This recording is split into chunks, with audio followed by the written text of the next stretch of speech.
আজকে যারা যোগদান করেছেন আমি সর্বপ্রথম আপনাদেরকে অভিনন্দন জানাই, মোবারকবাদ জানাই, আপনাদেরকে কংগ্রেচুলেশন জানাচ্ছি। আজ আপনারা দলালার পরিবর্তে হেদায়েতে উঠেছেন, আলহামদুলিল্লাহ, আমরা আল্লাহ শুকর আদায় করি। আপনাকে কতগুলি বিষয় আজকে থেকে মনে রাখতে হবে। আমি খুব প্রাথমিক কিছু কথা বলে দিচ্ছি। প্রথম কথা, আপনাকে এই বিশ্বাস করতে হবে এখন থেকে যে সমগ্র হিজবুত তাওহীদ আপনার। আমরা সবাই ভাই বোন, আমাদের আত্মার পিতা আমাদের মহামান্য ইমামুজ্জামান, আমরা ওনার আত্মার সন্তান, আমরা ভাই বোন। আমাদের এই আত্মার সম্পর্ক, ইমানের সম্পর্ক, রক্তের সম্পর্ক থেকেও আপন, আমরা এক পরিবার। আজকে থেকে আপনার যে উদ্দেশ্য আমারও সেই উদ্দেশ্য। আমরা সবাই মিলে এই সিদ্ধান্ত নিয়েছি, আমরা এই জমিনে আল্লাহর বিধান প্রতিষ্ঠা করব জানমাল দিয়ে ইনশাআল্লাহ।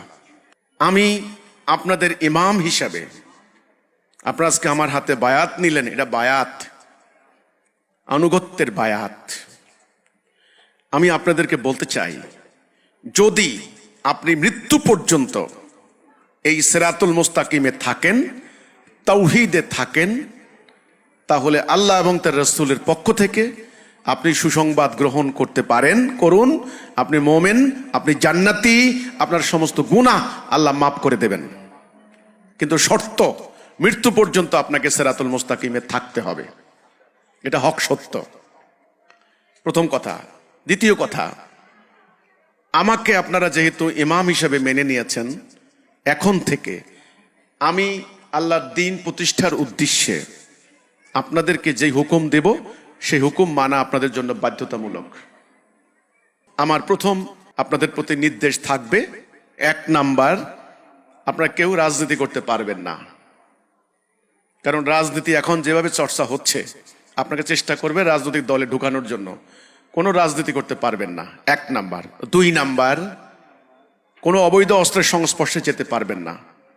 3 নাম্বার, দ্বীনের কাজ করে কারো কাছ থেকে কোনো টাকা নিতে পারবেন না, দ্বীনের কাজ হবে নিঃস্বার্থভাবে। 4 নাম্বার, যারা বিনিময় নেয়, মানে ধর্মের কাজ করে যারা বিনিময় নেয়, তাদের আনুগত্য করতে পারবেন না। আপনি আনুগত্য করবেন আপনার আমিরের, তাদের আনুগত্য করতে পারবেন না, এটার নাম হিজরত। 5 নাম্বার, হারাম রোজগার দিয়ে আন্দোলনের কোনো কাজ হবে না, হারাম রোজগার থেকে আপনাকে বিরত থাকতে হবে। এই 5টা মূলনীতি আপনি মনে রাখবেন। আমাদের কর্মসূচি হলো 5টা। ঐক্য, কোনোভাবে আপনি ঐক্য নষ্ট করতে পারবেন না। 2, ডিসিপ্লিন, কোনোভাবে আপনি ডিসিপ্লিন ভঙ্গ করতে পারবেন না। 3, আনুগত্যের বরখেলাপ করতে পারবেন না। 4, হিজরত করতে হবে। 5, আপনাকে জান মাল দিয়ে আপনার যতটুকু সম্ভব আপনি জিহাদ করবেন। এই 5টা। আর 5টা অঙ্গীকার আমাদের একজন আরেকজনের সঙ্গে। অঙ্গীকারটা হলো এই, আমাদের কোনো হিজবুত তাওহীদ যেন খাদ্যের অভাবে মারা না যায়, এটা কিন্তু আপনাকে মনে রাখতে হবে। আপনার পার্শ্ববর্তী হিজবুত তাওহীদ আপনি না পারেন, আপনি আমাদেরকে জানাবেন। কোনো হিজবুত তাওহীদ যেন খাদ্যের অভাবে মারা না যায়, 1। 2, কোনো হিজবুত তাওহীদ যেন বিনা চিকিৎসায় মারা না যায়।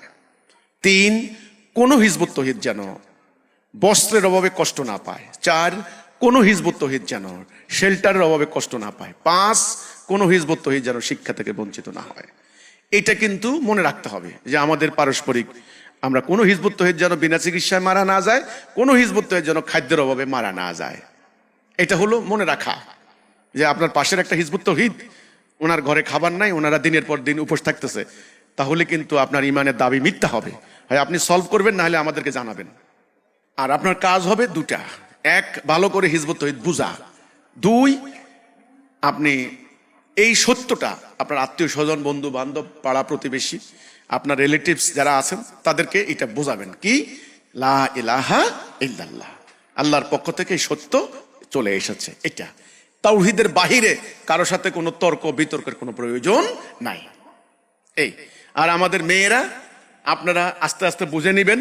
আপনারা এতদিন বুঝতে পারেননি যে মেয়েদের কি দায়িত্ব, কি ভূমিকা। এখন থেকে আপনারা আশা করি বুঝতে পারবেন। নবী করিম সাল্লাল্লাহু আলাইহি সাল্লাম মেয়েদেরকে তৈরি করেছেন আল্লাহর দ্বীন প্রতিষ্ঠার জন্য। কাজেই আপনাদেরও সে দায়িত্ব আছে।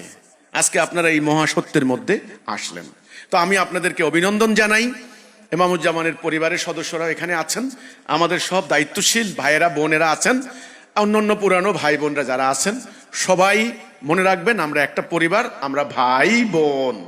কথা মনে থাকবে, আমাদের এই পবিত্র সম্পর্ক আত্মার সম্পর্ক, দুনিয়া এবং আখেরাতে। আপনার একজন আমির থাকবে, আমির ছাড়া কেউ নতুনরা থাকবেন না।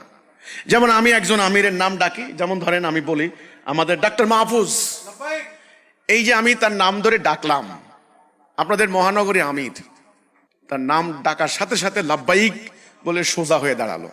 এটা হলো সালাতের নিয়ম। সোজা হয়ে দাঁড়ানোর অর্থ হচ্ছে আমি পরবর্তী আদেশের অপেক্ষা করছি। ক্লিয়ার? সেই আদেশটা কি আমি দিলাম? বসো। আসমাউ ও আত্তাবিউ, দুটো শব্দ বলেছে। এই হচ্ছে কথাটা। তা আমাদের এই কথাটা কিন্তু মনে রাখতে হবে যে আমির আমার থাকবে, আমির ছাড়া আমরা কোনোভাবেই আমাদের কোনো অবস্থান নাই, আমাদের একজন আমির থাকবে। কথা মনে থাকবে। অনেক নতুনরা যোগদান করে আপনারা গায়েব হয়ে যায়, হাওয়া হয়ে যায়, আমিরের খবর রাখে না। না, আপনার কিন্তু একটা চেইন অফ কমান্ড হয়েছে এখন। কোনোভাবে আমির থেকে আপনি বিচ্যুত হতে পারবেন। আপনার বিপদ আপদ, আপনার কি সমস্যা, এটা আমিরের মাধ্যমে আমি জানলাম। ঠিক আছে? আগামী দিন আমাদের লড়াই হবে একসাথে। আপনারা আমার জন্য দোয়া করবেন, আমরা যেন একসাথে লড়াই করতে পারি। আর নতুন ভাই বোনদের জন্য আপনারা দোয়া করবেন। ঠিক আছে? তাদেরকে সঙ্গে নিয়ে নিয়ে কাজ করবেন। তারা নতুন, এখনো অনেক কিছু ভালো করে বুঝে নাই। তো আল্লাহ হাফেজ, সালামু আলাইকুম ওয়া রাহমাতুল্লাহি ওয়া বারাকাতুহু।